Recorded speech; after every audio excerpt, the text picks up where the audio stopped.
मुंगी रांडव होऊ नये असं ज्या संतांना वाटतं त्या संतांना कुठला तरी जीव मारून त्याचं मांस खाणं कसं आवडेल. उलट संत म्हणाले की मांस खाता हौस करशी जोडूनी वैरी ठेवेल असे. लोकांनी हबप म्हटलं पाहिजे. हा आपण आपल्या नावासमोर नसतं लावायचं. लोकांनी सद्भावानं ते म्हणत असतात. कसं आहे की मुळात जे कीर्तन आहे तर त्या कीर्तन परंपरेचे जनक जे ते महर्षी नारद, त्यांनी त्या हातामध्ये विणा घेऊन ते 24 तास नारायण नारायण भजन करत असतात. की संतांनी हिंसेचं समर्थन केलं का तर केलं. कधी केलं आणि कुठल्या अवस्थेत केलं. सो मला हे विचारायचं की वारकरी संप्रदायाने हिंदू धर्माकडे असं बघितलं किंवा वारकरी संप्रदायाची हिंदू धर्माची व्याख्या काय. ज्याला कुणाला वाटत असेल की आपल्याला आदर्श हिंदू व्हायचंय त्यांना वारकरी झालं पाहिजे. विचारधारेचा मुद्दा काढला. माझे जेव्हा आता कसं की आपण महाराष्ट्रात राहतो बऱ्यापैकी घरातला एक नाही तर 2 जण माळ घातलेले आहेत असं पण काही घर आहेत की पूर्ण घराने ते तुळशी माळ नाही घातलेले किंवा वारी करतायत ते पूर्ण घर नाही करत. मे बी घरातला एक कोणतरी एकच व्यक्ती जातो असं आहे. आणि आम्ही त्यात हे बघितलं की फॉर एक्झाम्पल नॉनव्हेजचा मुद्दा असेल किंवा प्राण्यांना बळी देण्याचा वगैरे असेल तर मी हे नोटीस केलं आहे की त्यांचा विरोध आहे. ज्यांनी माळ घातली वगैरे किंवा ते स्वतः ते फॉलो नाही करत, स्वतः नॉनव्हेज नाही खात वगैरे. पण दुसऱ्या बाजूला आम्ही असं बघतो की ज्यांनी तुळशी माळ घातली नाही आणि ज्याने नॉनव्हेज आणि ह्या गोष्टी केलेल्या आहेत त्याच्या तोंडात तुळशी पात्र सुद्धा ठेवू नका मेलं काय. तर एवढं कसं कुठल्या लेवलला काय माहितीये का मुद्दा समजून घ्या. शरीराला प्रोटीन देणं ही खूप दुय्यम गोष्ट आहे. पुढच्याचा जीव घेणं याच्यामध्ये. पण सर तुम्हाला नाही वाटत का की तुम्ही जर असे प्रक्षोभक बोलले तर तुम्हाला खूप सारे व्ह्यूज येतील. मे बी तुमचं पण कॅलेंडर पुढच्या 1-1.5 वर्षासाठी लॉक होईल. तुम्हाला पण नेण्यासाठी लिटरली स्पर्धा लागेल की मी 15 लाख 10 लाख ह्या गोष्टी नको आहेत का तुम्हाला.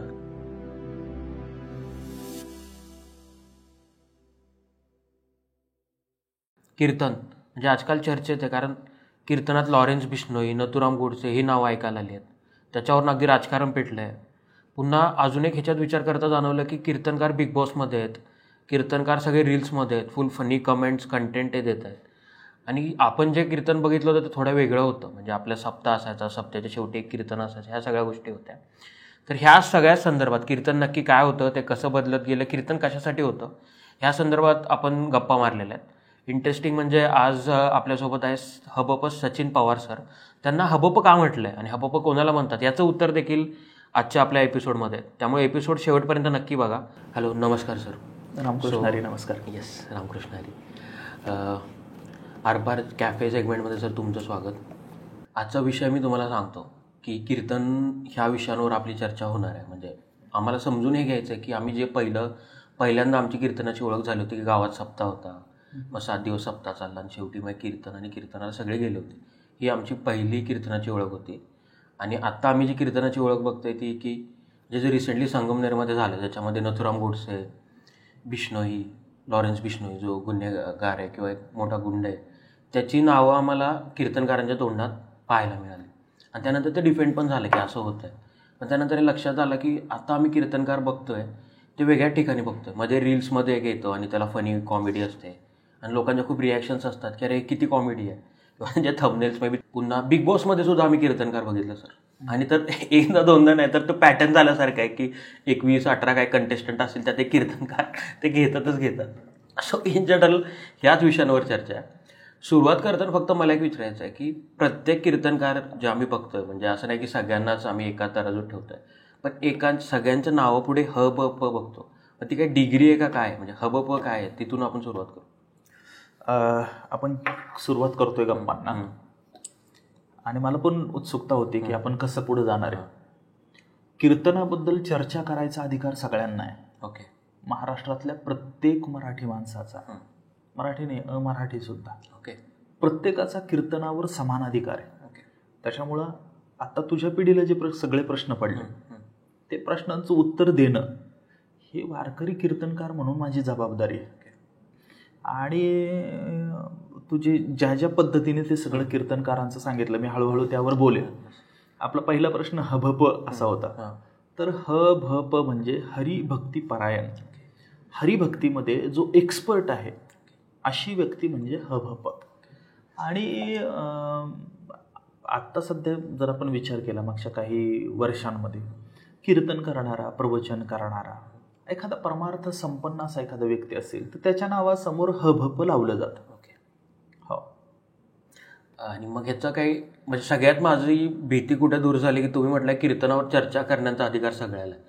त्यामुळे इथून पुढे मोकळे झालं की मी सगळेच प्रश्न विचारू शकतो किंवा मला जे डाऊट आहे त्या मुद्द्यांवर आपण बोलू शकतो. तर हबपला आपण जे बोलत होतो तर ह्याची कोण डिग्री देतं का? म्हणजे हे तुम्ही म्हटलं की ज्याची हे करतं म्हणजे भक्ती करताय किंवा त्याच्यातले एक्सपर्ट आहेत त्यांना ते लावतं. मग ही डिग्री कोण देतं किंवा अशा काही इन्स्टिट्यूट असतात का किंवा काय कोर्स करावा लागतो का? कारण आम्ही ज्या डिग्री डॉक्टर लावतो फॉर एक्झाम्पल त्या ह्याच्यातून बघितलेत की ओकेने कोर्स केला. मग इथे काय असतं? नाही, ती लोकांनी सद्भावानं दिलेली डिग्री आहे. आणि कसं आहे की लोकांनी हबप म्हटलं पाहिजे. म्हणजे आता तुम्ही माझा उल्लेख करताना हरिभक्तीपरायण सचिन महाराज पवार असा केला पाहिजे किंवा करता कीर्तनकार जर असेल तर करता केला पाहिजे असं नाही, करता. पण मी माझ्या नावासमोर काहीही लावायचं नाही, हबप पण नाही आणि महाराज पण नाही. हा, आपण आपल्या नावासमोर नसतं लावायचं. लोकांनी सद्भावानं ते म्हणत असतात. हो, म्हणजे हे इंटरेस्टिंग आहे की कोणी देत नाही, लोकांनी दिलेली ते ही असते, पदवी असते तुम्हाला सॉर्ट ऑफ. हे इंटरेस्टिंग आहे सर. सो नाहीतर माझं असं म्हणणं होतं की मला असं वाटत होतं की मे बी कीर्तन कुठेतरी शिकवलं जातं आणि मग त्यातले कोणी जर एक्सपर्ट असतील किंवा तर त्यांना हबप लागतं.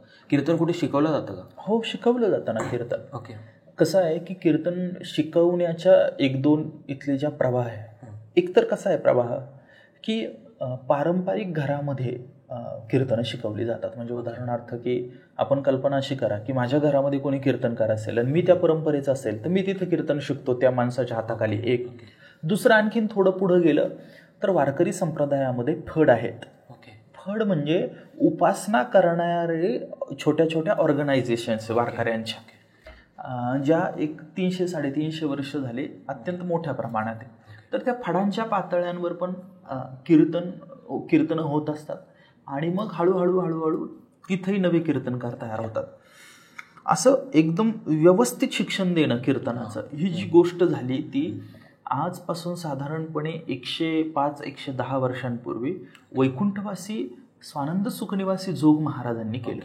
त्यांनी आळंदीमध्ये वारकरी शिक्षण संस्था नावाची शिक्षण संस्था स्थापन केली आणि त्या शिक्षण संस्थेमध्ये त्यांनी अत्यंत व्यवस्थित पद्धतीनं वारकरी कीर्तन शिकवलेलं आपल्याला दिसतं. जोग महाराजांच्या नंतर साधारणपणे 30 वर्ष वैकुंठवासी बंकट स्वामी महाराजांनी त्या संस्थेची धुरा सांभाळली. तिथं मारुती बाबा गुरव असतील, लक्ष्मण बाबा महाराज इगतपुरीकर असतील आणि मामासाहेब महाराज दांडेकर असतील, या सगळ्या सत्पुरुषांनी ती परंपरा जी आहे ती पुढे नेलेली आपल्याला दिसते. वारकरी शिक्षण संस्था ही तशा अर्थानं पहिली तशी संस्था. आणि आता काय झालं की आता महाराष्ट्रभर अशा पद्धतीनं कीर्तन शिकवणाऱ्या वेगवेगळ्या शेकडो संस्था या कीर्तनकारांनी निर्माण केलेल्या आपल्याला दिसतं. सो हे कळलं मला की त्याचं काय असं म्हणजे एक फड असतं, म्हणजे घरानं तुम्ही शिकवता. असे कोणते फड आहे का की किंवा कोणती संगीतात जसं आपण घराने म्हणतो ना की त्या फडाचं हे वैशिष्ट्य होतं किंवा इथून येणारे कीर्तनकार ह्या पद्धतीचे कीर्तन द्यायचे वगैरे, असं काय वैशिष्ट्य वगैरे आहेत कोणाचे? कसं आहे की भजनाचे जे क्रम आहे त्याच्यामध्ये थोडाफार फरक आहे. कुणी रामकृष्ण हरी म्हणायचं किंवा कुणी असे एकदम ते विठोबा रखुमाई म्हणायचे असे आहेत. पण सर्वसाधारणपणे वारकरी कीर्तनाची जी चौकट आहे ती चौकट ही सर्वांमध्ये सारखी. म्हणजे विषयाच्या संदर्भानं तडजोड नाही, भजनाच्या संदर्भानं तडजोड नाही, भाषा खालची असता कामा कीर्तनाची नाही. तो आचार संपन्न असला पाहिजे, त्याच्यामध्ये स्पष्टता असली पाहिजे, त्यानं सेवा केलेली असली पाहिजे, इत्यादी इत्यादी ज्या सगळ्या गोष्टी आहेत त्या सगळ्या गोष्टी सर्व निष्ठावंत जो गट आहे वारकऱ्यांचा त्याच्यामध्ये सारख्या आहेत. म्हणजे हा प्रश्न मला का पडला होता मी सांगतो की आम्ही 2 प्रकारचे कीर्तनकार बघतो. म्हणजे सुरुवातीला विषय का चर्चेत आहे ते मी तुम्हाला सांगितलं किंवा आम्हाला त्याच्याबद्दल अजून जाणून का घ्यावं असं वाटलं ते सांगितलं. पण दुसऱ्या बाजूला आम्ही बघतो की जे शांत निर्मळपणे ही कीर्तन केलं जातं आणि बऱ्याचदा असं बघितलंय की क्राऊड हसत न जाता काहीतरी अंतर्मग्न होऊन विचार करत निघालेला क्राऊड पण काही प्रमाणात आम्ही बघितलंय की कीर्तन झालं आणि तो विचार करत बाहेर पडलाय. म्हणजे लोक रामकृष्ण हरी म्हटलेत, एकमेकांना भेटलेत आणि त्यानंतर तो आपल्याच विचारात गेलाय, त्याला थॉट दिला, हेही बघितलं. म्हणजे आपण या प्रश्नावर येऊच. तर मग हा जो आपण म्हणतोय की बऱ्यापैकी सगळीकडे सेम शिक्षण दिलं जातं वगैरे सगळ्यात, तर ह्या प्रश्नावर यायचं की मला बऱ्यापैकी शिक्षण सगळीकडे सेम दिलं जातं, मग हे 2 भेद का दिसतात आपल्याला एवढे? कसं आहे की संत वाङ्मय खूप मोठं आहे आणि तिथं काय होतं की त्याच्याकडे पाहायची दृष्टी काय असली पाहिजे. परंपरेची त्याच्याबद्दल असणारी समज कशी आहे इत्यादी गोष्टी येतात. मात्र त्याचं इंटरप्रिटेशन करणं नावाची जी गोष्ट आहे ती गोष्ट स्वतःच्या विवेकावरच अवलंबून आहे एक. आणि दुसरी गोष्ट तुम्ही जे सांगताय की एका बाजूला अंतर्मुख करणार आहे आणि दुसऱ्या बाजूला अत्यंत उथळ विनोदी आणि म्हणजे कॉमेडी शो सारखा असणार. अहो हे दुर्दैव आहे सध्याच्या परिस्थितीमध्ये. म्हणजे खरं तर कीर्तन तुम्ही म्हणतात तसं विनोद असावा का कीर्तनामध्ये? नक्की असला पाहिजे. मी आपल्याला सांगतो की खूप तात्विक अधिष्ठान व्यवस्थित असून दर्जेदार विनोद ज्यांच्याकडे असायचे असा माझ्या पाहण्यातला सर्वात मोठा माणूस म्हणजे हरिभक्तीपरायण बाबासाहेब महाराज इंगळे. विनोदाचं काही वावडं नाही कीर्तनकारांना किंवा कीर्तन परंपरेला, पण तो किती प्रमाणात असला पाहिजे, त्याची भाषा काय असली पाहिजे, त्याची पद्धत काय असली पाहिजे. बरं, त्या एकूण कीर्तनामध्ये विनोदासाठी किती वेळ असला पाहिजे. बरं, हे सगळं होत असताना आपण जो अभंग निरूपणासाठी घेतला त्याचा गाभा हा श्रोत्यांपर्यंत आपण पोहोचवतोय का? दुर्दैवाने आता काय होतंय की आता म्हणजे असं मोठ्या प्रमाणामध्ये होताना दिसत नाही. निर्मळ कीर्तनकार पण खूप मोठ्या प्रमाणामध्ये आहेत. हा फक्त काय आहे की या माध्यमांमध्ये चटपटीत जे असतं ते चालतं ना, तेच पुढं जातं, तेच व्हायरल होतं. त्याच्यामुळं ती लोक काही पुढे येत नाही आणि लोकांना गंभीरपणे व्यवस्थित पद्धतीने सलगपणे एखादा विषय समजून घेण्याची टेंडन्सी आता कमी झालेली आहे दिसते. एकूणातच हा प्रॉब्लेम झालेला आहे.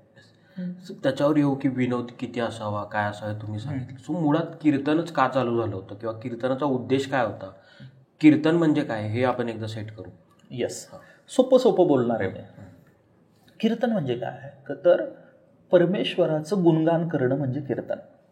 इतकं सोपं. त्याच्यात कीर्तीचं गायन करणं, पांडुरंगाच्या कीर्तीचं गायन करणं म्हणजे कीर्तन. त्याचे प्रकार आहे. कसं आहे की मुळात जे कीर्तन आहे तर त्या कीर्तन परंपरेचे जनक जे ते महर्षी नारद आहे. म्हणजे त्यांनी त्या हातामध्ये विणा घेऊन ते 24 तास नारायण भजन करत असतात. नंतर आपण जेव्हा हा संदर्भ झाला, हा पौराणिक संदर्भ झाला.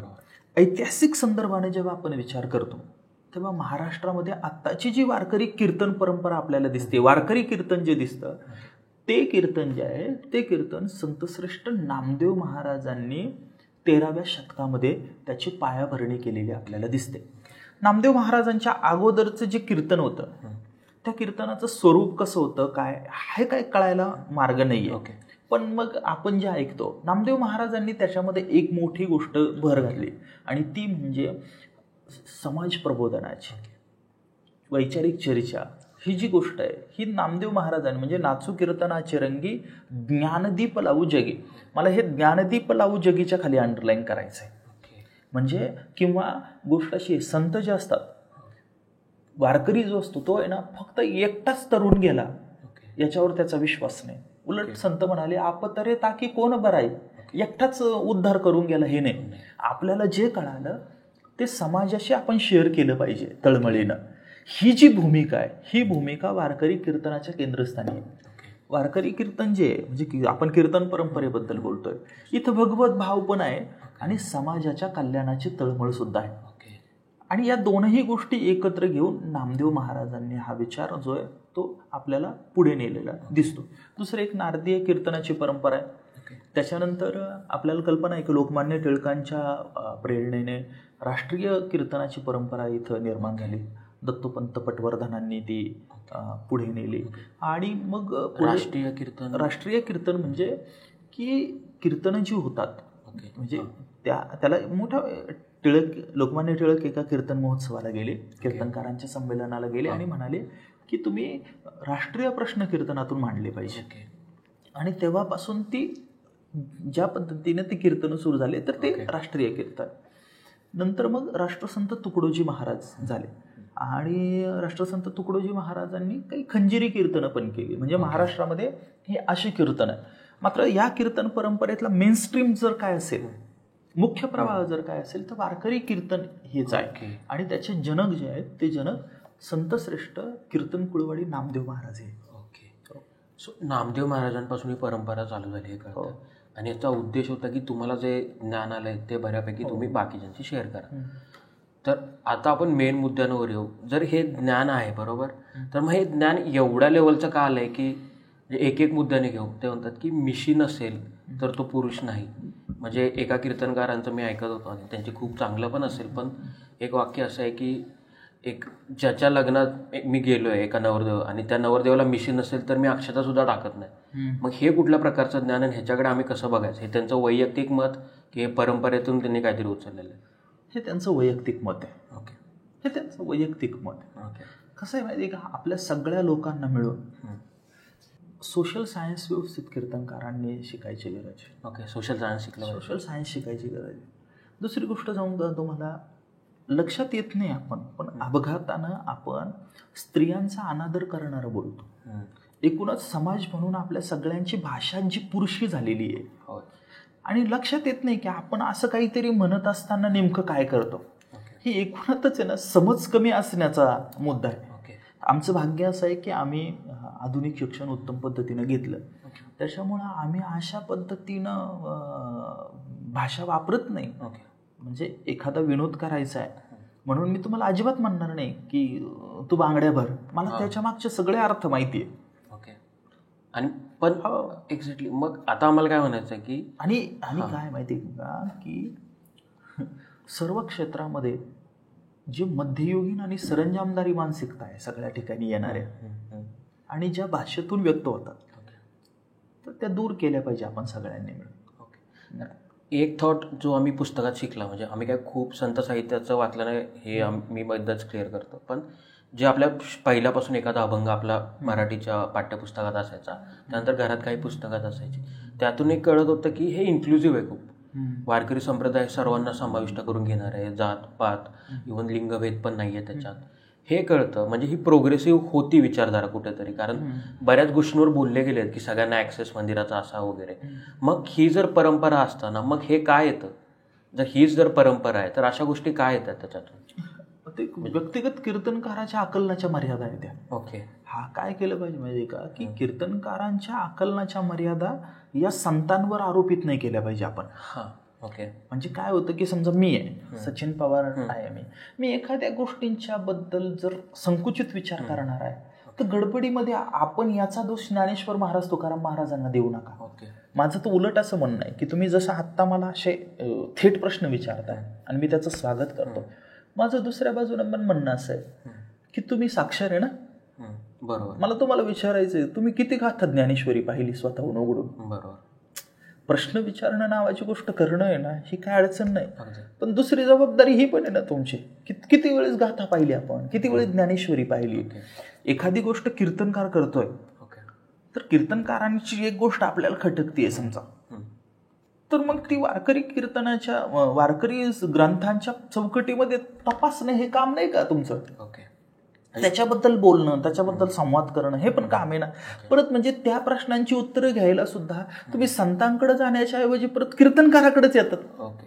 कारण हा प्रश्न विचारायचा किंवा हेचं रिझन काय, तर आपण सांगितलं की जेव्हा श्रोते बसलेले असतात, जेव्हा एखादं पारायण किंवा कीर्तन सांगतात तर त्या ह्याच्यात असतात की काहीतरी ज्ञानी सांगतात. दुसरी गोष्ट अशी येते की इंटरप्रिटेशनला लगेच संत जोडले जातात ना. म्हणजे फॉर एक्झाम्पल संतांना ह्याच्यात आपल्याला बिलकुल नाही ब्लेम करायचं, पण आमच्यापर्यंत कसं येतं की समजा एखादं हिंसेचं समर्थन झालं तर लगेच मग नाठाळाच्या पाठी हानुकाठी वगैरे असं येतं. मग आम्हाला वाटतं की अरे ह्याच्यातूनच त्यांनी हे इंटरप्रिटेशन केलं का, तर ह्या गोष्टींचा पण बऱ्याचदा प्रॉब्लेम होतो ना. हो बरोबर आहे ना, बरोबर आहे ना. म्हणजे अजून एक विचारायचं की पुन्हा हे विषय कसे चेंज होत गेले की आता दिसतंय काय आता की मी परवाही कुठं तरी बोललो की संतांनी हिंसेचं समर्थन केलं का, तर केलं. ओके. केलं, हिंसेचं समर्थन केलं. कधी केलं आणि कुठल्या अवस्थेत केलं? ओके. कधी केलं आणि कुठल्या अवस्थेत केलं यावर थोडं बोललं पाहिजे. संत म्हणाले की दया म्हणजे काय? तुकाराम महाराजांचा अभंग आहे, दया तिचे नाव भूतांची पाळण, अनेक निर्दाळन कंटकांचे, धर्मनीतीचा ऐकावा व्यवहार निवडिले सार आसार. अनेक ठिकाणी संतांनी सांगितलेलं दिसतं. ज्ञानेश्वरीमध्ये सुद्धा जो अर्जुन आहे काय सांगितलं? सांडी हे मूर्खपण, उठ घे धनुष्यबाण, संग्रामी हे कवन कारुण्य तुझे. हा गीतेचा मुद्दा आहे. गीतेपासून गाथेपर्यंत आपण पाहिलं तर हिंसा केली पाहिजे म्हणतात का? हो, पण कधी केली पाहिजे माहिती आहे? सगळे उपाय खुंटल्यानंतर हिंसा करायची असते. अगोदर खूप गोष्टी शिल्लक आहे ना. अगोदर साम आहे, शिल्लक दाम आहे, भेद आहे आणि मग दंड आहे. किंवा आपण सुद्धा थेट मारामारीवर यायचं असतं का कधी? अजिबात नसतं. अगोदर सगळ्या गोष्टी व्यवस्थित पद्धतीनेच करायच्या असतात आणि मग जेव्हा शेवटी कळतच नाही त्यावेळेस यायचं असतं. आणि आणखीन काय आहे की हे उपदेश जे आहे हे ज्याच्या हातात दंड आहे त्याला केलेले. आज आत्ता कायद्याचं राज्य आहे, मग कायद्याच्या राज्यामध्ये आता हिंसा करणं हे कायदेशीररित्या योग्य आहे का? नाही. मग काय केलं पाहिजे? त्याच्यासाठी सगळे पर्याय वापरले पाहिजे, समजवून सांगितलं पाहिजे आणि कायदेशीर लढाया आपण लढल्या पाहिजे. हिंसेचं समर्थन आत्ता तरी शक्य नाहीये, अजिबातच नाही करता येणार. हा मुद्दा आहे आणि याची जाणीव सगळ्यांना असली पाहिजे. जो श्रीमद भगवद्गीता व्यवस्थित वाचणार आहे त्याला हे लक्षात येतं. आणि हिंसेच्या मागचं काय कारण काय, म्हणजे हिंसा करायची पण त्याच्या मागचं कारण नीतीपूर्ण आहे का, हाही मुद्दा. याचंही डिस्कशन संतांनी करून ठेवलेलं आहे व्यवस्थित. कारण हा मुद्दा पुन्हा कधी आला की आता एक गोष्ट सांगितली, बऱ्याच वेळा हिंदू धर्म, हिंदुत्व, धर्मरक्षण ह्या गोष्टी येतात. सो मला हे विचारायचं की वारकरी संप्रदायाने हिंदू धर्माकडे कसं बघितलं, किंवा वारकरी संप्रदायाची हिंदू धर्माची व्याख्या काय, किंवा मग धर्मरक्षण म्हणून मग कसं बघितलेलं आहे त्यांनी हिंदू धर्माकडे? बरोबर ना. हा खूपच महत्त्वाचा मुद्दा आहे. त्याच्यामुळे आता मला जरा जपून थोडंसं बोलावं लागणार आहे. याचं कारण असं आहे की एखादा जरी शब्द अलीकडे पलीकडे झाला तर त्याचा गैरसमज होण्याची शक्यता आहे. कसं आहे की वारकरी संप्रदाय जो आहे त्या वारकरी संप्रदायामध्ये सर्व लोकांना, सर्व धर्माच्या लोकांना यायचा अधिकार आहे. सर्वांना यायचा अधिकार आहे. मग कसं आलं पाहिजे? मी आपल्याला सांगतो की परमार्थ साधावा बोलती या गोष्टी, परिणये हातवटी काही त्यांची, असा निर्मळा आईसाहेबांचा अभंग आहे. आणि त्याच्यामध्ये त्यांनी परमार्थ करायचा म्हणजे काय करायचं हे सांगितलं. आणि त्याच्यामध्ये त्यांनी 3 गोष्टी केल्या पाहिजे आणि 8 गोष्टी टाळल्या पाहिजे असं सांगितलं. काय? पहिली गोष्ट अशी आहे की शुद्ध भक्तिभाव असला पाहिजे, 2 नामाचं चिंतन असलं पाहिजे, 3 संतांची संगत असली पाहिजे. आणि पुढे 8 गोष्टी काय टाळल्या पाहिजे? एक निंदा, दोष, स्तुती, मान, अपमान, परान्न, परद्रव्य आणि परनारी, या 8 गोष्टी टाळल्या पाहिजे. इथून परमार्थाला सुरुवात होते वारकरी परंपरेमध्ये. आचरणाच्या पातळ्यांवर या गोष्टी पाळल्या पाहिजे. पुढे काय आणखीन उपासना म्हणून काय केलं पाहिजे? एकादशीचं व्रत केलं पाहिजे आणि दुसऱ्या बाजूला पंढरपूरची वारी केली पाहिजे आणि नामावर निष्ठा असली पाहिजे. जर अशा पद्धतीनं कुणीही त्याचं वर्तन ठेवत असेल तर तो प्रत्येकजण वारकरी आहे. मग एखादा मुस्लिम आहे, तो मुस्लिम असणाऱ्या ह्या सगळ्या गोष्टी पाळत असेल तर तो वारकरी आहे का? हो आहे. धर्माचं बंधन नाही, येऊ शकतो ना, येऊ शकतो. पण बहुसंख्याक जे वारकरी आहे, बहुसंख्य वारकरी ते हिंदू आहे. बहुसंख्य वारकरी हिंदू आहे. माझं तर व्यक्तिगत म्हणणं असं आहे की हिंदू धर्माचा जर आपण विचार केला, तर हिंदू धर्मामध्ये वेगवेगळ्या देवतेला मानणारे वेगवेगळे पंथ असलेले आपल्याला दिसतात. शक्तीला मानणारी शाक्त आहे, गणपत्य आहे, शैव आहे, वैष्णव आहे, सूर्याची उपासना करणारे. वारकरी संप्रदाय हा वैष्णव संप्रदाय आहे. खरं तर इथं हरी आणि हर एकत्रच आहे. शैव वैष्णवांचा संगमपणे, एकमेकांना तुच्छ समजणारे नाहीये. माझा मुद्दा थोडा पुढचा आहे. तो असा आहे की आपण जर विचार केला तर सर्व वैष्णव संप्रदायांमध्ये, भारतातल्या सर्व वैष्णव संप्रदायांमधला सगळ्यात उदार, सर्वात व्यापक म्हणजे उदार, सर्वात विकसित असा संप्रदाय जर कोणता असेल तर तो वारकरी संप्रदाय आहे. देवाच्या नावानं वारकरी संप्रदायामध्ये जातीभेद पाळला जात नाही. देव आणि भक्त याच्यामध्ये अंतर नाही. देव आणि भक्त यांच्यामध्ये कोणतेही मध्यस्थ वारकरी संप्रदायामध्ये नाही. म्हणजे वैष्णव संप्रदायांमधलाही सगळ्यात मोठा संप्रदाय कुठला तर वारकरी संप्रदाय. पुढचा एक मुद्दा आहे, आपण पाहिलं तर कधी कधी काय होतं की एखाद्या देवाला आहे ना नैवेद्य दाखवला जातो, दारूचा नैवेद्य दाखवतात, तिथली परंपरा आहे. बरं, एखाद्या देवाला काय केलं जातं की तिथे बकरच कापली जातात. बऱ्याच ठिकाणी वेगवेगळे पशुबळी दिले जातात. बरं, हे वारकऱ्यांना मान्य आहे का? नाही. म्हणजे हिंदू धर्मामध्ये सुद्धा अनेक पंथ असतील, तर त्याच्यामधला सुद्धा सगळ्यात विकसित पंथ जर कोणता आहे तर तो पंथ म्हणजे वारकरी पंथ आहे. हा, त्याच्यामुळं ज्याला कुणाला वाटत असेल की आपल्याला आदर्श हिंदू व्हायचं आहे त्यानं वारकरी झालं पाहिजे. इंटरेस्टिंग. म्हणजे वारकरी व्हायचं आणि मागास एखाद्या गोष्टीचं समर्थन करायचं ही गोष्ट काही कामाची नाही, उपयोगाची नाही. मला काय वाटतं की आपण वारकरी झालं पाहिजे. हिंदू असण्याचं सगळ्यात उदात्त रूप जर काय तर वारकरी हे. हो, घेऊन चालतो आपण जेव्हा म्हणतो, मग तिथं मला सांगा की तिथं येऊन वारकऱ्यांमध्ये येऊन आपले अजेंडेने रेटले पाहिजे कोणी. प्रॉब्लेम हा होतो, लक्षात घ्या, प्रॉब्लेम हा होतो. कधी होतो विक्षेप, कधी तयार होतो.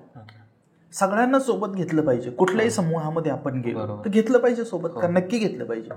पण तिथं येऊन काय केलं पाहिजे, ते तिथं येऊन म्हणजे उदाहरणार्थ की आता की संत आले, वेगवेगळ्या जात समूहातून आले, वेगवेगळ्या धर्मसमूहामधून आले, मात्र तिथं येऊन त्यांनी काय केलं तर ज्ञानेश्वर महाराज, नामदेव महाराज यांनी जो भागवत धर्म सांगितला, बरोबर, त्या भागवत धर्माचं त्यांनी पालन केलं. हा मुद्दा आहे. म्हणजे वारीमध्ये, वारकऱ्यांमध्ये वेगवेगळ्या विचारांची लोक येतात आणि अडचण काय होते माहिती का, भांडणं कुठून सुरू होतात की ती येतात आणि आल्यानंतर त्यांचे अजेंडे रेटायला लागतात. टोकाचे डावे, टोकाचे उजवे. आणि ही लोक काय म्हणतात, टोकाचे डावे उजवे, की हाच वारकरी संप्रदाय आहे. अरे खरं वारकऱ्यांचं म्हणणं वेगळं आहे ना. म्हणजे वारकरी संप्रदाय कोण आहे हे की टोकाच्या डाव्यांनी ठरवायचं का उजव्यांनी ठरवायचं, तर ते वारकऱ्यांना माहितीये काय, असा मुद्दा येतो. त्याच्यामुळे वारीमध्ये येताना, वारकरी संप्रदायामध्ये येताना वारकरी बनवूनच आलं पाहिजे. हो, त्याच्याशी पार्शली सहमत असणं हा मुद्दा वेगळा आहे बरं का. एखाद्या पार्टशी त्याच्याशी सहमत असणं हा मुद्दा वेगळा आहे, आणि पूर्ण विचारधारा म्हणून आहे ना तिच्याशी सहमत असणं हा मुद्दा वेगळा आहे. तुम्ही विचारधारेचा मुद्दा काढला. माझे जेव्हा आता कसं की आपण महाराष्ट्रात राहतो, बऱ्यापैकी घरातला एक नाही तर 2 जण माळ घातलेले आहेत, असं पण काही घर आहेत की पूर्ण घराने ते तुळशी माळ नाही घातलेले किंवा वारी करतायत ते पूर्ण घर नाही करत. मे बी घरातला एक कोणतरी एकच व्यक्ती जातो असं आहे. आणि आम्ही त्यात हे बघितलं की फॉर एक्झाम्पल नॉनव्हेजचा मुद्दा असेल किंवा प्राण्यांना बळी देण्याचा वगैरे असेल, तर मी हे नोटीस केलं की त्यांचा विरोध आहे. ज्यांनी माळ घातली वगैरे किंवा ते स्वतः ते फॉलो नाही करत, स्वतः नॉनव्हेज नाही खात वगैरे, पण ते प्रत्येक वेळी घरातल्या लोकांना आडकाठी करतात असं पण नाही. घरातल्या लोकांना, बाहेरचं तर राहू देत. म्हणजे मी असं पण बघितलंय घर की जिथे वडिलांनी मे बी माळ घातली आहे किंवा मुलांनी घातली, पण बाकीचे लोक नॉनव्हेज खाऊ शकतात.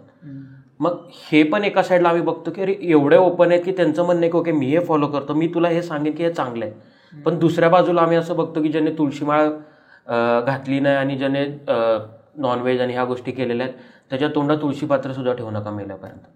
तर एवढं कसं, कुठल्या लेवलला, लाईक आता मला तेच समजून घ्यायचं आहे की अगेन बाहेरून व्ह्यूज आणण्यापेक्षा तुमच्याकडून मला हे समजून घ्यायचं आहे की ह्या बाबतीत मग कशी भूमिका घेतली जाते. वारकरी हा काय माहिती का, दुराग्रही नाही नसतो कोणताही वारकरी. तो एका टप्प्यानंतर काय करतो की तो सांगतो हा हे करा, हे करा, हे करा, हे करा. एका टप्प्यानंतर जेव्हा ऐकत नसतात ना लोक, त्याच्यानंतर काय करतो साधा माणूस, तो त्याचा व्यवस्थित पद्धतीने आचरण करतो.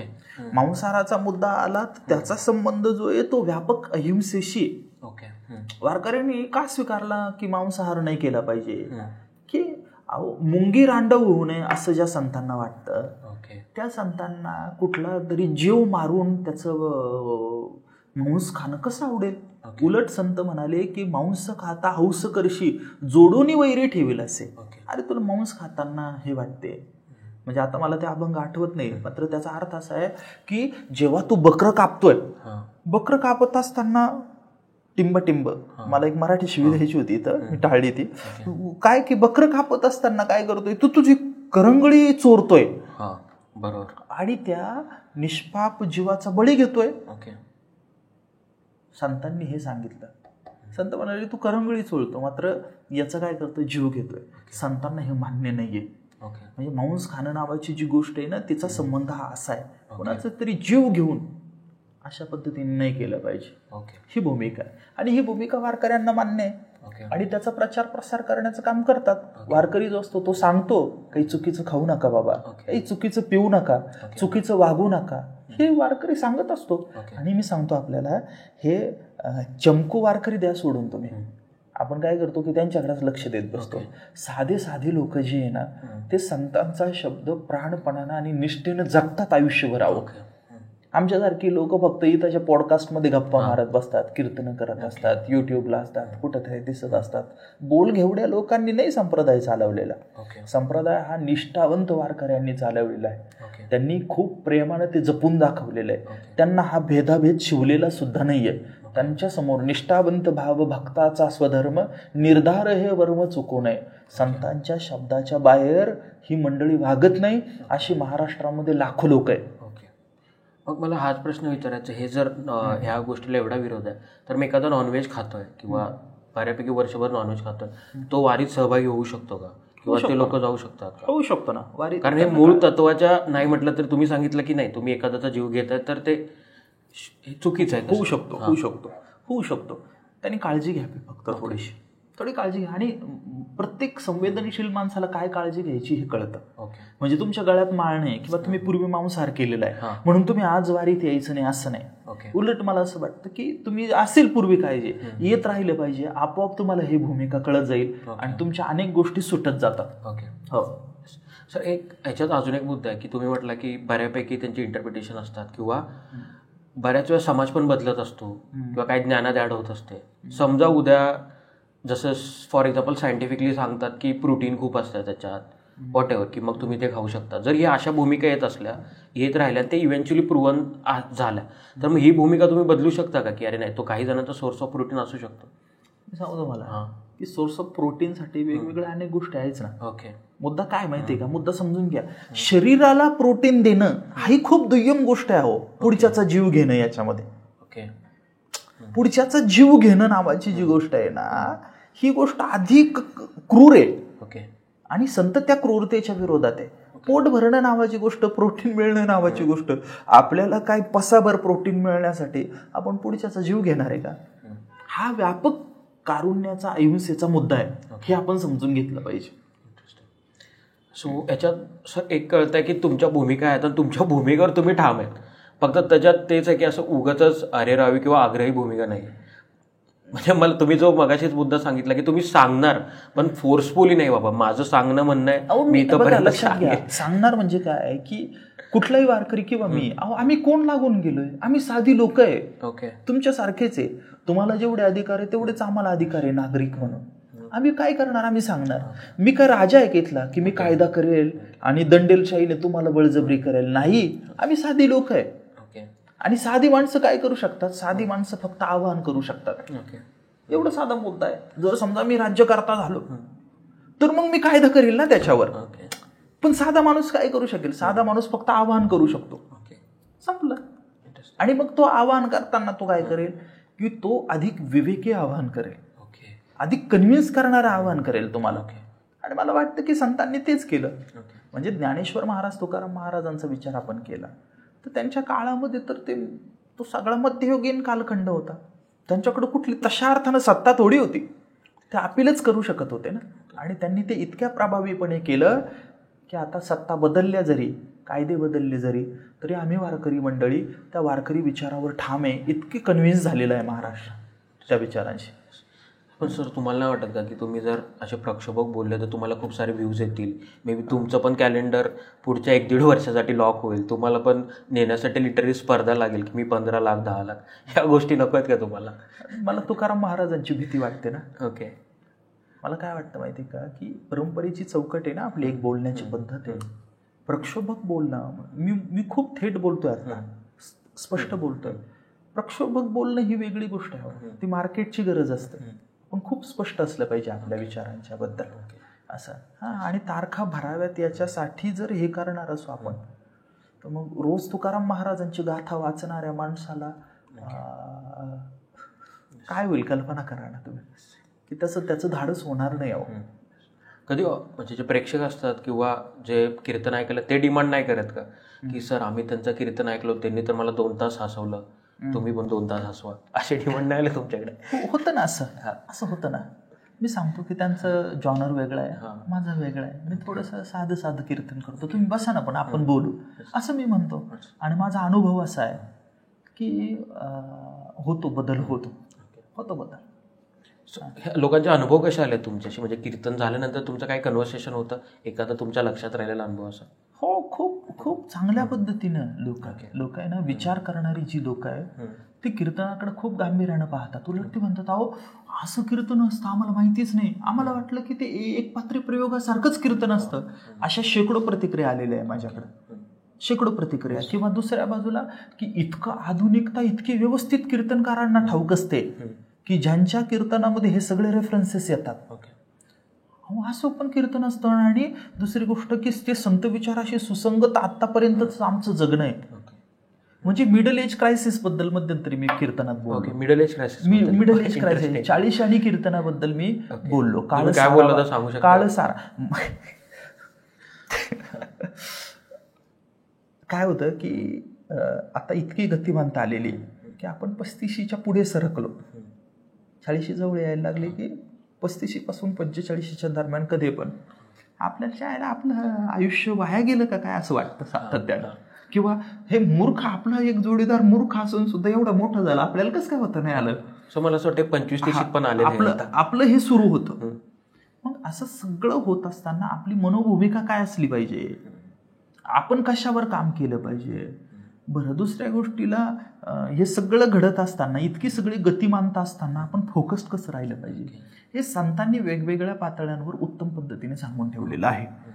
दुसरी की गोष्ट अशी आहे की 4 पुरुषार्थ आहे, धर्म, अर्थ, काम आणि मोक्ष. आता त्याच्यामध्ये धर्म आणि मोक्ष ही जर विचार केला तर हे मेटाफिजिकल गोष्टींबद्दल जास्त समजा त्याच्यातून विचार होईल. पण अर्थ आणि काम म्हणजे पैसा आणि काम या 2 पुरुषार्थ असे थेटच तशा अर्थानं भौतिक आहे ना.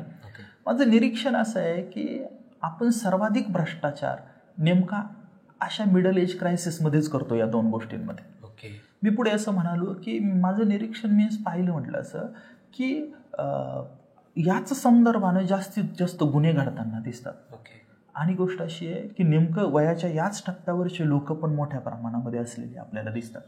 6ही विकार जे ते उफाळून वर जे येतात ना, मला वाटतं ते याच टप्प्यांवर येतात वगैरे वगैरे, असे सगळी मांडणी मी केली. आणि तो पुढचा जो माणूस होता, पुढच्या माणसाचा समज झाला त्याच्याशी. तो म्हटला, अरे हे खूपच खरं होतं आणि मी काळजी घेतली पुढच्या टप्प्यामध्ये.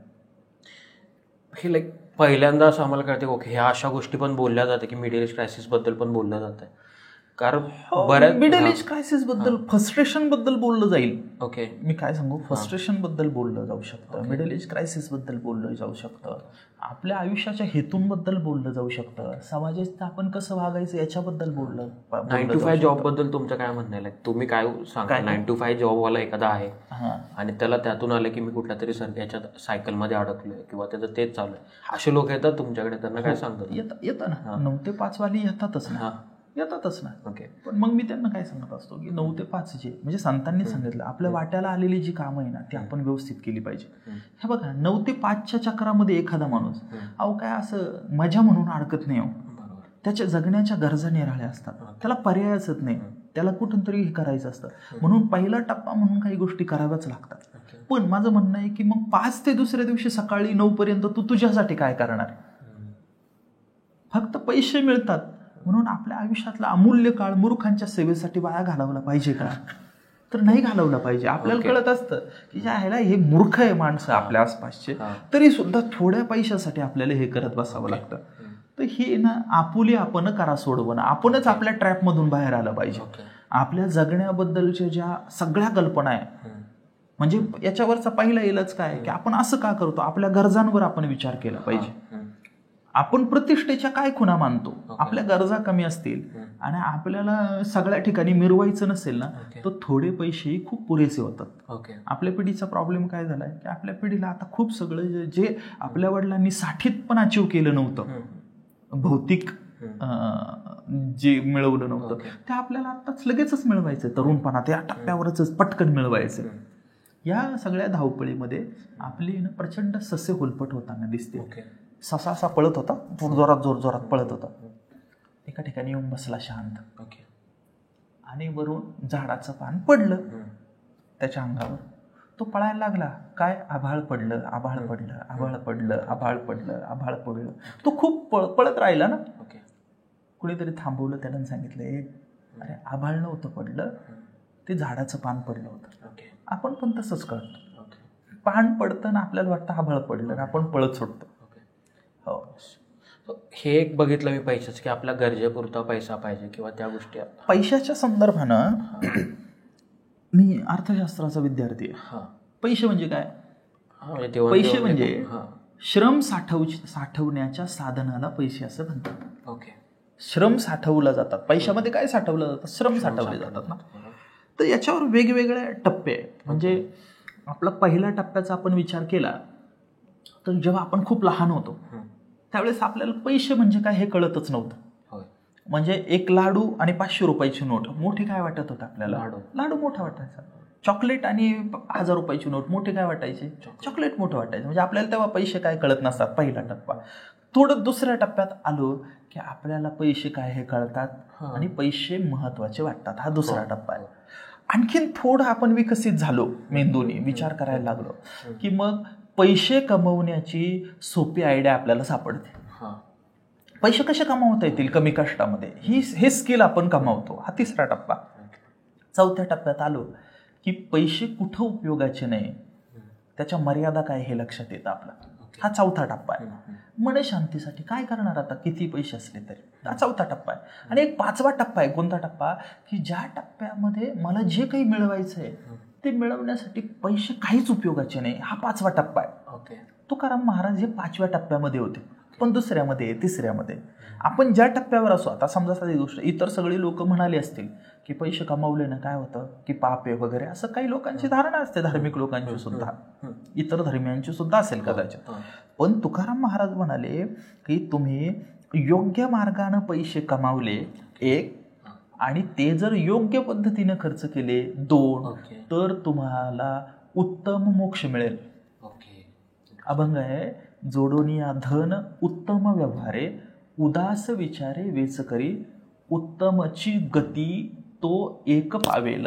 तुकाराम महाराजांचं म्हणणं आहे असं आहे. म्हणून त्याच्यामुळे आहे ना की आपण लक्षात घेतलं पाहिजे की आपल्याला जे काही मिळवायचं आहे, आपण जो काही विचार करतोय तिथं पैशांना किती महत्व आहे की नाही याचा विवेक आपल्याकडे असला पाहिजे. सो मी तोच मुद्दा येणार होता की पैसे किती असावर याच्यावर लिमिट नाही, फक्त पैशाचा कसा वापर करणार आणि ते कसे कमवणार.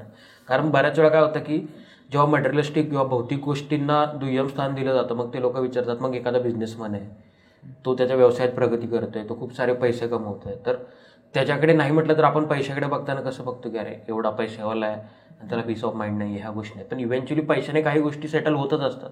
म्हणजे जरी आपण, म्हणजे माझं असं वैयक्तिक मत आहे, जरी आपण म्हटलं की अरे प्रत्येक वेळी काही श्रीमंताला खूपच प्रॉब्लेम्स आहेत अशातला भाग नसतो. म्हणजे एक विचारधारा ही पण आहे की पैशाने बरेच प्रॉब्लेम सॉल्व्ह होतात. तर हा थॉट पारगी संप्रात घेऊ शकतात की पैशाने बरेचसे प्रॉब्लेम सॉल्व्ह होतात. पण हो हो, भौतिक प्रॉब्लेम सॉल्व्ह होताच ना, होतात सॉल्व्ह. त्याला काय आता काय करणार, होतात. मग त्या अर्थानं असं नाही स्थिती ना, म्हणजे पैशाकडे एवढं निगेटिव्ह कनोटेशनने पण नाही बघत, नाही पाहिलं पाहिजे. पण फक्त पैसेच कमावणं हे काय आयुष्याचं ध्येय असू शकत नाही. त्याच्या पुढे पैशाने काय काय खरेदी करता येतं आपण चला कल्पना करायला सुरुवात करू. अन्न कमावता येईल, वस्त्र, निवारा. पण त्याच्या पुढे पण मनुष्य म्हणून काहीतरी जीवनाचं ध्येय आहे ना, त्याचं काय करणार आहे आपण. तर ती पण जबाबदारी आपण स्वतःवर घेतली पाहिजे स्वतःच्या बद्दल. आणि संत तसा जागेपणा आपल्याला देत असतात सातत्याने. तर आपण वेगवेगळ्या विषयांवर बोलतोय आणि मी प्रत्येक विषय काढून तुम्हाला त्याच्याबद्दलचं एक्सप्लेनेशन सांगतोय. एक असतं की वारीत बघतो, कीर्तनात बघतो, अगदी 50% महिला येतात, मोठा सहभाग असतो. पण मला असं वाटतं की जे नवीन सोकॉल्ड पॉप्युलर कीर्तनकार आहेत ना, त्या बिचाऱ्या महिला असतात पण त्यांच्यावरच जोक मारतात सर बऱ्याच वेळा. आणि असे खूप डिग्रेडिंग जोक असतात. एक तर टार्गेट असती सासू, पुन्हा सून पण टार्गेट असती, मुलाची आई ती एक वेगळ्या पद्धतीने टार्गेट असतात. अगदी मी विचार बघितलेत काही त्याच्यावर, अगदी नवरा बायकोला मारतो ह्याच्यावर सुद्धा लाभ घेतला गेला सर.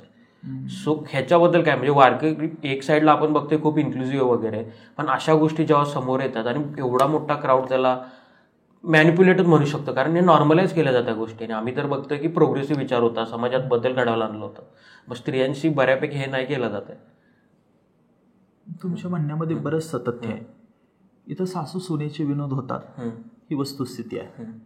इथं म्हणजे तुम्ही ज्या पद्धतीने सांगितलं की होतात त्या गोष्टी, ज्या होतात त्या कीर्तनामध्ये बोलल्या जातात आणि त्या बोलल्या नाही गेल्या पाहिजे.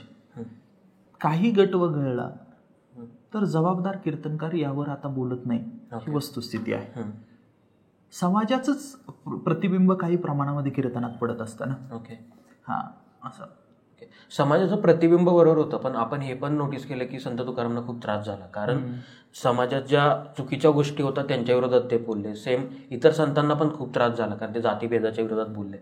मग आजकाल आम्ही बघतो कीर्तनकारांना एवढाचा विरोध होत नाही का, की ते स्टँड घेत नाही का असं कोणी, की एवढा प्रोग्रेसिव्ह की ज्याच्या समाजच थोडा दुखावला जाईल पण ही गोष्ट बरोबर आहे, अशा खूप गोष्टी कमी दिसतात आजकाल. सर, संतांची पुण्य एवढी थोर आहे की संतांनी म्हणून ठेवले ना, ते जरी आपण व्यवस्थित म्हटलो ना तरी खूप व्यवस्थित होईल. म्हणजे आज कीर्तनकाराने किती आक्रस्ताळीपणानं बोलला तरीही समाज त्याचा एका विशिष्ट मर्यादेपर्यंत आहे ना, म्हणजे काय म्हणून अनादर नाही करत आहोत. ही मोठी गोष्ट आहे आणि ही संतांची पुण्य आहे.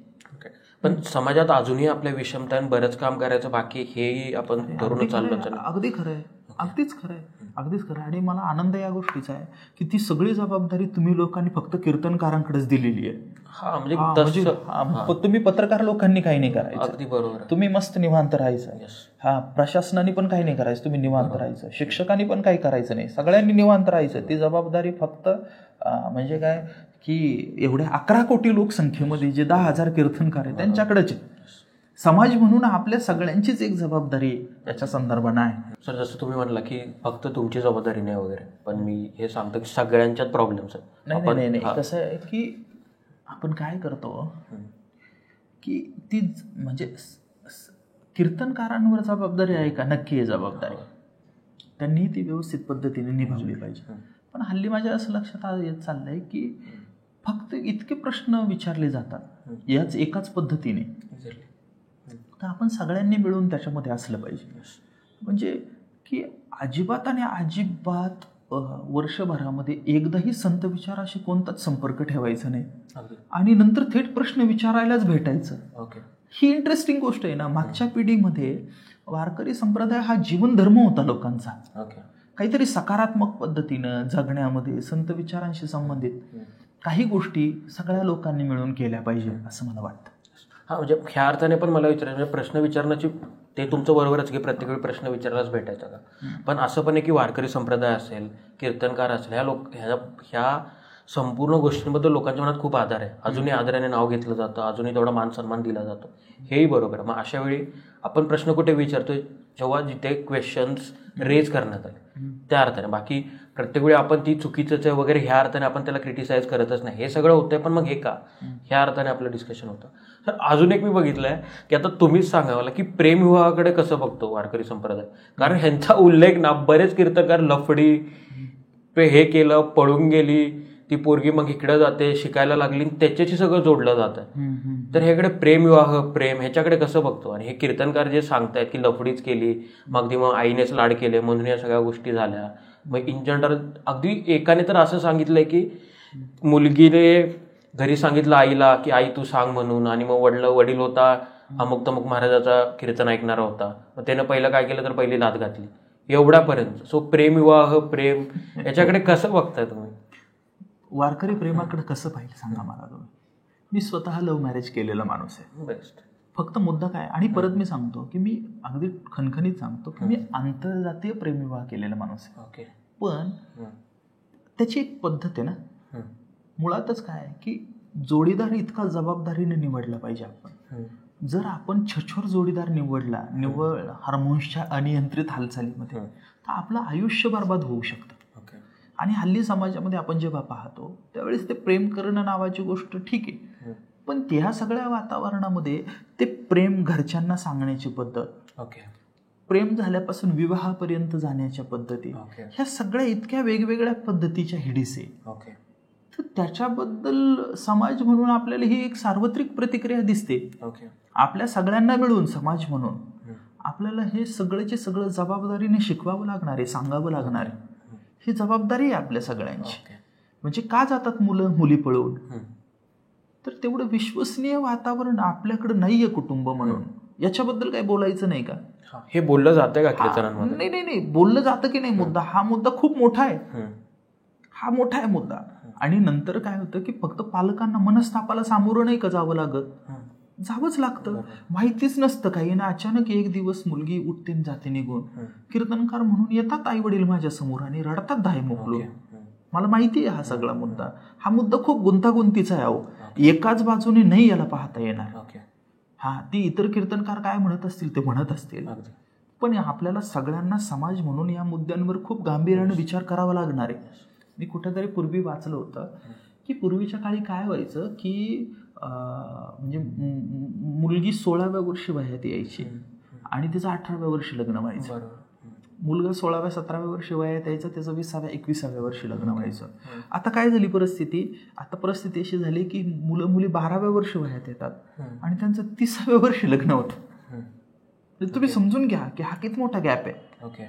आणि अशा सगळ्या कालावधीमध्ये मग परत जोडीदार निवडणं नावाची जी गोष्ट आहे, त्या गोष्टी, तारुण्य सुलभ अनेक गोष्टी होत असतात. तर याच्या संबंधीचा एक सकस संवाद, याच्या संदर्भानं असणारी समज आपण सांगितली पाहिजे की नाही. आता समजा जर माझा मुलगा किंवा मुलगी असेल तर त्या मुलगा किंवा मुलीशी आयुष्यात जोडीदार कसा असला पाहिजे याच्याबद्दल आपण टीनेजर्स मुलांशी चर्चा करणार आहे का नाही करणार आहे. माझा साधा प्रश्न आहे असा. तर मी माझ्या मुलीशी करतो ते, मी करतो ते असं. मी तिला सांगतो की तुला निवडीचं स्वातंत्र्य आहे तुझं, पण मी अशा पद्धतीने विचार करतो या गोष्टीचा की ज्याच्यामध्ये तुझी फरफट होता कामा नये, मला बाप म्हणून असं वाटतं. अगदीच बरोबर आहे. एवढं साधं आहे. Interesting sir. तुम्ही ही कीर्तनं वाढवली पाहिजे मला असं वाटतं. प्लस तुम्ही युट्यूबवर व्हायरल व्हा, तुमच्या खूप सारे शॉर्ट्स टाका, पण हे व्ह्यूज येऊ देत. खरंच नाही ऐकलं. म्हणजे तुम्ही आता मला कितीतरी म्हटलं ना की तुम्ही कीर्तनकारांकडेच बोट दाखवतात, हार्डली ऐकलं मी हा थॉट की प्रत्येक म्हणजे की आईबापांनी पण अशी स्पेस निर्माण केली पाहिजे ज्याच्यामध्ये ह्या गोष्टी त्यांना मुलांनाही सांगता येतील. हे त्या अर्थाने आम्ही बघतो की हा नवीन थॉट असू शकतो. मे बी 1-2 पिढ्यांपासून आपल्याकडे चालू झालेलं असतं लव्ह मॅरेज असंही म्हणू शकतो मी. पण मग अशा वेळी बरं आता एक सांगा, हे खूपच थेट म्हणणं आहे, आपण हे थांबवू शकतो का? काय थांबू शकतो? लव्ह मॅरेज समजा थांबू शकतो का? अगदीच नाही. जसं जसं तुम्ही पुढे जाल ना तसं तसं ते अधिक खुलं होत जाणार. मग आपण काय करू शकतो? तर त्याच्याबद्दलची समज आपण देऊ शकतो दोन्ही बाजूनी. म्हणजे ही मुलांशी पण बोलायची गरज आहे आणि मुलींशी पण बोलायची गरज आहे. याच्यावर सगळ्यांनी मिळून काम केलं पाहिजे आपण. हा, आणि आपण आपल्या टीनेजर्स मुलांना सर्वाधिक उत्तम पद्धतीने याबद्दल जपलं पाहिजे आणि ते हे केलं पाहिजे. म्हणजे महिलांच्या आदराचा प्रश्न आहे ना, जो आता समस्या निर्माण झाली ती पण जाईल. हा मुद्दा आहे ना. सर, महात्मा गांधी की गोडसे, तुम्ही दोघांचं कोणाचं? अरे अर्थातच गांधीजी, अर्थातच गांधीजी, शंकाच नाही याच्यामध्ये, शंकाच नाही. नथुराम गोडसे खूप छोटी समज असणारा माणूस होता. गांधी हा जगातला तत्वज्ञ व्यक्ती आहे. हा, गांधी ग्रेट, गांधी ग्रेट. हा, आणि ते हा प्रश्नच असू शकत नाही. हा प्रश्नच. मी स्वतः मी तत्वज्ञान विभागामध्ये सावित्रीबाई फुले पुणे विद्यापीठामध्ये श्रीमद भगवद्गीतेचे जे आधुनिक अन्वयार्थ आहे, लोकमान्य टिळक, महात्मा गांधी, विनोबा भावे, तिघांवर PhD करतोय सध्या मी, यांच्या गीतेच्या इंटरप्रिटेशन्सवर. त्याच्यामुळं मला माहिती आहे तात्विक खोली काय. हा, हे वरवर काय आकर्षक वाटेल नथुराम तात्पुरतं. गांधीला विरोध तीच लोक करतात ज्यांनी गांधीजी व्यवस्थित वाचलेले नसतात. हां, तुम्हाला काय कॉम्युनिटीज दिसतात दोघांमध्ये, वारकरी संप्रदाय आणि गांधींच्या? येस, दिसतात, खूप दिसतात. जसं की एक तर सगळ्यात महत्त्वाची गोष्ट अशी आहे की नरसिंह मेहताचं त्यांना भजन खूप आवडायचं. नरसिंह संत नाही ते, नरसिंह वैष्णव भजन तो ते नेरे कही जो पीर पराई जाणे रे, हे सगळीची सगळी वारकऱ्याचीच लक्षण आहे. आणि गांधीजींच्या आयुष्याचा जर आपण विचार केला तर गांधीजी एका स्वच्छ भगवत भक्तासारखे जगले याच्याविषयी कोणतीच शंका असू शकत नाही मनामध्ये. हो, असूच शकत नाही. वारकरी संप्रदायाच्या दृष्टीने आणखीन एक विचार केला तर म्हणजे त्यांची भूमिका जी सगळी दिसते आपल्याला, ती सगळी भूमिका तशा अर्थाने एका स्वच्छ वारकरी जसा जगेल तसेच ते जगले, तसेच जगले. ते श्रीमद भगवद्गीतेचे उत्तम उपासक होते, रामनामाचे उत्तम उपासक होते, प्रार्थना करणारे होते. ते स्वच्छ जीवन जगले आयुष्यभर. त्यांनी अनिंदक व्रत स्वीकारलं, त्यांनी आहार विहाराच्या संदर्भानं सगळे संयम व्यवस्थित पद्धतीने पाळलेले आपल्याला दिसून येतात. काळाच्या त्या टप्प्यावर विचार केला तर इतकं इतकं इतकं इतकं निष्ठावान जगणं नावाची जी गोष्ट आहे, गांधीकडून ही शिकलंच पाहिजे आपण. आणि कोणी काहीही म्हटलं तरी पण गांधीजींनी दक्षिण आफ्रिकेपासून भारतापर्यंत त्यांनी खूप मोठे उपकार सगळ्या लोकांवर करून ठेवलेले. त्याच्याविषयी दुमतच असू शकत नाही. दुमतच असू शकत नाही, अजिबातच नाही असू शकत. सर तुमच्या विचारांचे अजून किती कीर्तनकार आहेत असं वाटतं तुम्हाला? नाही, मला नाही सांगता येणार. मला काय तुमच्या हा विचार तेवढा इझिली ऍक्सेप्ट केला जातो तुमच्या कीर्तनकारांना? म्हणजे मला हे प्रश्न याच्यासाठी विचारायचं आहे की याला लागून आपण मगातपासून डिस्कस करतो की होतंय उलट, बोललंय दुसरं. माझ्याबद्दलच अडचण सांगतो की समजा नाही स्वीकारला, माझ्याशी बोलणार काय ना. म्हणजे मी तशा अर्थानं आवाज जरी खालच्या पट्टीत शांत असला तरी मी चांगलं भांडू शकतो ना उत्तम. मग काय करणार. आणि मला ही सगळी समज जी आहे ही समज माझ्या गुरुजींनी दिलेली, प्राध्यापक डॉक्टर सदानंद मोरे सरांनी. त्यांच्यामुळे मी या सगळ्या याच्याकडे पाहू शकलो व्यवस्थित पद्धतीने.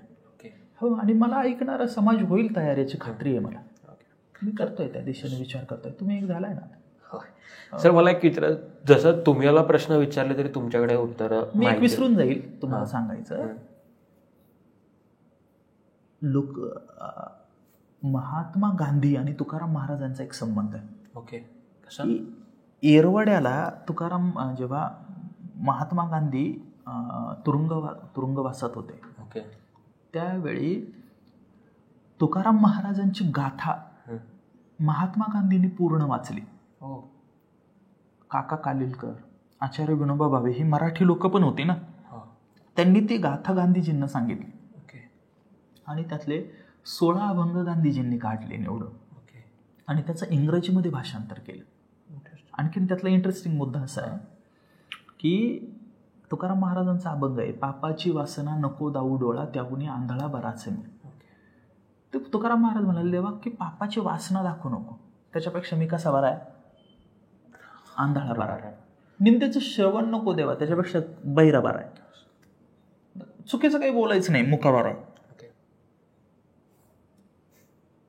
गांधीजींची 3 माकडे ना गांधीजींनी या अभंगावून घेतलेली.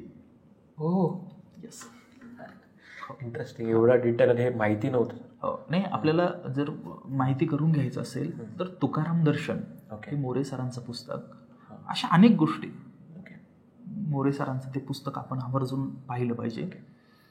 आणि तुकाराम.com नावाची एक वेबसाईट आहे, तुकाराम.com आमचे धोंडगे सर चालवतात ते.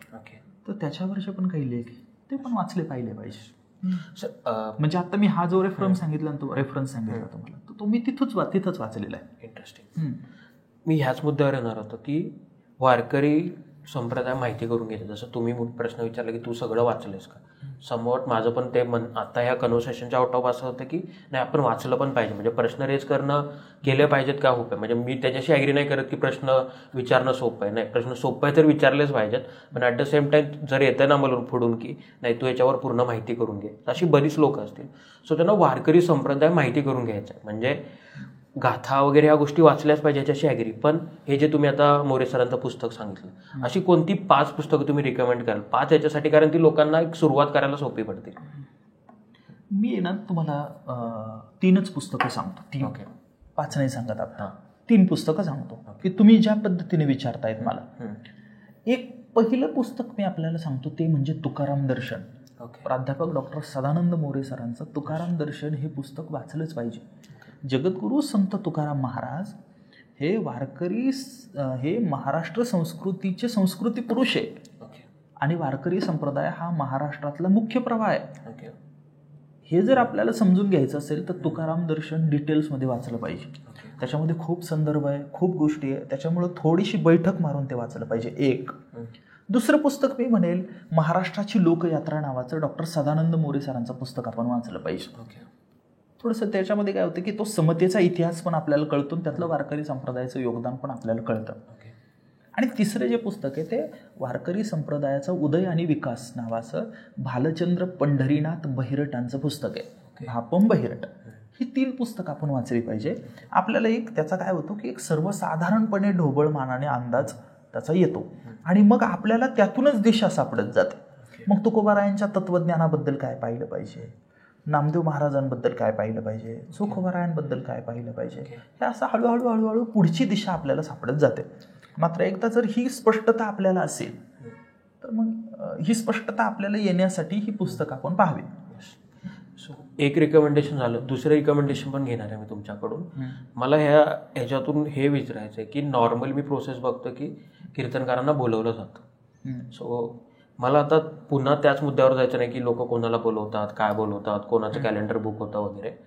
पण जर तुम्हाला खरंच कीर्तन जाणून घ्यायचं आहे, कीर्तनाची खरं कीर्तन काय, खरं म्हणजे तुम्ही जे सांगितलं की ज्ञान, मला एक ज्ञान कळलंय त्याचा मी प्रसार केला वगैरे ह्या सगळ्या गोष्टी, तर कीर्तनकारांना बोलवताना एक चांगला कीर्तनकार बोलवण्यासाठी तुम्ही कोणत्या गोष्टी लक्षात घेतल्या पाहिजे? मी म्हणत नाही की तुम्ही ह्याचंच नाव सांगा, ह्याचं नका सांगू, पण जर मी उद्या माझ्या गावातला सप्ताह आहे किंवा माझ्या काही कौटुंबिक ह्याच्यात मी कोणाला तरी आमंत्रित करतोय, तर ह्या आमंत्रित करताना कोणत्या गोष्टी लक्षात घेतल्या पाहिजेत? काय नाही, खूप उथळ विनोद करणाऱ्या लोकांच्या नादी लागू नका, बाकी सगळं चांगलं आहे. ओके. हां, उथळ विनोद करणाऱ्या लोकांच्या नादी लागू नका, एवढं करा, बाकी काय, बाकी काहीच नाही, बाकी काहीच नाही. मी सांगतो तुम्हाला की खूप प्रकाश झोतात नसणारे साधी लोक सुद्धा गाव खेड्यामध्ये जाऊन कीर्तनं करतात. लोक पैशांबद्दल चर्चा करतात कीर्तनकारांच्या. मी सांगतो आपल्याला की 10-15 जण जर सोडली तर खूप काय, कुणी मागत नाही. वारकरी कीर्तनकार पैसे नाही मागत नाही. उलट आहे ना, उलट मी आता काय सांगायचं, मी स्वतः कीर्तनकार आहे. समाजाचा अनुभव पण काय फार चांगला नाही. मी इथं जर नावं घेऊन जर माझे अनुभव सांगितले तर त्या लोकांना वाईट वाटेल, असं नाही. हा, एक आहे ना, एक आहे 10-15 लोक आहेत धंदेवाईक की जे प्रचंड पैसे घेतात. बाकी इतर लोक जे आहे ते घेतात, करतात, आणि आपण अशा सगळ्या लोकांना हे केलं पाहिजे. म्हणजे हे इंटरेस्टिंग आहे की हे कीर्तन आहे तर इकडे तुम्ही पैसे, कोण किती सुपारी म्हणायला लागले. आता मी काही लोकांच्या तोंडातून ऐकलंय आणि मला पहिल्यांदा एवढं असं झालं, ओके आपण कीर्तनकाराची सुपारीमध्ये समोर काहीतरी चुकल्यासारखं वाटतंय. हे इतक्या दिवस ऐकलं नव्हतं. हा शब्द आता काय करणार, आता येतोय त्याला. तुम्हाला असा काही किस्सा आहे का की एखाद्याने उगाच तुम्हाला असे पैसे आणि ह्या गोष्टी विचारल्या तर तुमचं असं झालं की ह्या गोष्टी तू अशा नको विचारू मला? कसं असतं माहिती का, की काही लोक खूपच काळजीने पण विचारतात, त्यांना इतर कीर्तनकारांचे अनुभव पण असतात ना. ओके. असं होत असतं सगळं, पण आपण त्याला कसा प्रतिसाद द्यायचा, त्याला किती महत्त्व द्यायचं हे आपलं आपण ठरवायचं. इंटरेस्टिंग. हां, म्हणजे आता काय कोणीतरी विचारतंय कसं काय, किती घेणार काय, असं होतं काय, त्याच्याबद्दल कधी कधी खूप अपमानास्पद पण हे केलं जातं. ओके. हां, जसं की असं होतं ना, खूपच वेगळ्या पद्धतीने पण असतं. ओके. हो. आता काय सांगायचं. Thank you so much. मला आता तुम्हाला एक विषय आश्चर्य वाटेल की म्हणजे इंदापूर तालुक्यामध्ये ओके आत्ता 1-2 वर्षामध्ये मला 100 रुपये दिलेत फक्त कीर्तनाचे, आणि मी ते घेऊन घरी आलेलो आहे शांततेत. ओके. हो, असं पण होतं. ओके. त्याला काय, मग काय. पण दुसऱ्या बाजूला काही लोकांनी दिलेत बरकच. आपण ठरवलं पाहिजे की ते कशा पद्धतीने हाताळायचं, त्याला फार महत्त्व नाही दिलं पाहिजे. काम करत राहिलं पाहिजे. लोक योग्य पद्धतीने योग्य गोष्टी करतात. मला काही त्याची चिंता वाटत नाही. सर, एवढं सगळं तुम्ही सांगितल्यानंतर मला एक कळलं की एक मे बी तो बॅड पॅच असू शकेल किंवा हे जे सगळ्या गोष्टींची तुम्ही त्या टाईपच्या नसताना सुद्धा उत्तरं द्यावी लागली आहेत, पण तुम्ही ते इन डिटेल सगळं सांगितलं. ह्याच्यात मी सुरुवातीपासून माझं कन्फ्युजन सांगतो. माझं असं होतं की मी सर म्हणू की महाराज म्हणू. त्याच्यानंतर मी इंट्रोडक्शन देणारच आहे, पण माझं पहिल्यापासून कन्फ्युजन होतं की सर म्हणू की महाराज म्हणू. पण मध्येच असला की थॉट की एकदा आपण ट्राय करू, ते म्हणतात का की मला महाराज म्हण. पण तुम्ही शेवटपर्यंत सर म्हणून उल्लेख केला आणि महाराज म्हणून उल्लेख करण्याचा एवढा दबाव नाही आणला किंवा तुम्ही ते बोलूनही दाखवलं नाही. हे इंटरेस्टिंग होतं. तुम्ही मला काय म्हणायचं, हा पूर्णतः तुमचा मुद्दा आहे. ओके. मी त्याची चिंता का करत बसू, समजा साधा मुद्दा आहे. म्हणजे झालं ना, आता पॉडकास्टच्या सुरुवातीला मी तुम्हाला अरे कार्य केलं आणि नंतर एका टप्प्यावर आहोजावर आलो. आता हे माझं नैसर्गिक झालं. मी आता काय करू त्याला, झालं. इतकं साधं आहे ते. आणि आपण सहज राहिलं पाहिजे. हां, आणि हे बघा, तुम्ही सर म्हटले मला म्हणजे मला काही सर पदवी वगैरे मिळणार आहे, आणि महाराज म्हटले म्हणजे काय सोन्याचं सिंहासन थोडी मिळणार. अगदी. तुम्ही म्हटलंय ठीक आहे, छान. मला असं वाटतं की मला तुम्ही काय संबोधन वापरताय किंवा मी तुम्हाला काय संबोधन वापरतो याच्याहीपेक्षा आपण जे आत्ता डायलॉग आणि डिस्कशन झाला त्याच्यामधलं सार तुम्ही काय घेऊन जाणार आहे, तुमच्या श्रोत्यांपर्यंत तुम्ही काय पोहोचवणार आहे, याला महत्त्व आहे.